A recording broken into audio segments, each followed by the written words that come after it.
Македонија цврсто се држи на дното и има најмала просечна плата во регионот. Последните извештаи од државите околу нас потврдуваат дека кај нас ништо не се менува со стандардот, додека останатите одат нагоре.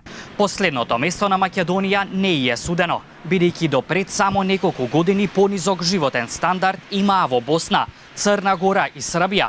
Се многу лошо тргна по короната, од кога Македонија го држи последното место.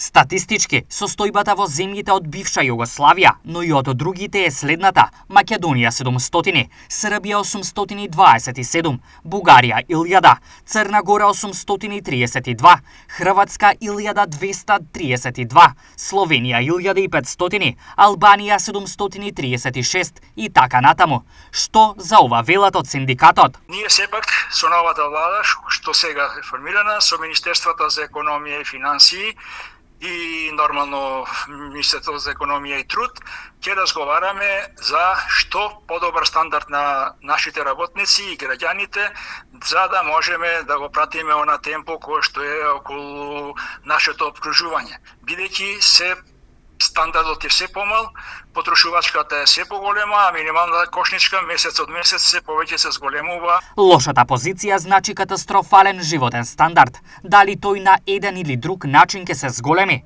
Не, стандардот може ќе се подигне, меѓутоа и цените се дигат и животот е исти. Тешка работа.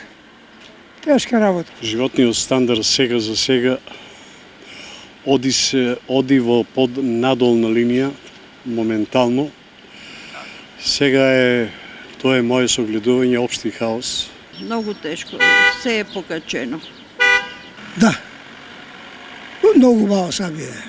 Сега ќе качат пензија, ќе качат во петки. За мене е супер. Не. И на друг начин, намалување на цените на артиклите, помали сметки за телефонија, струја и слично.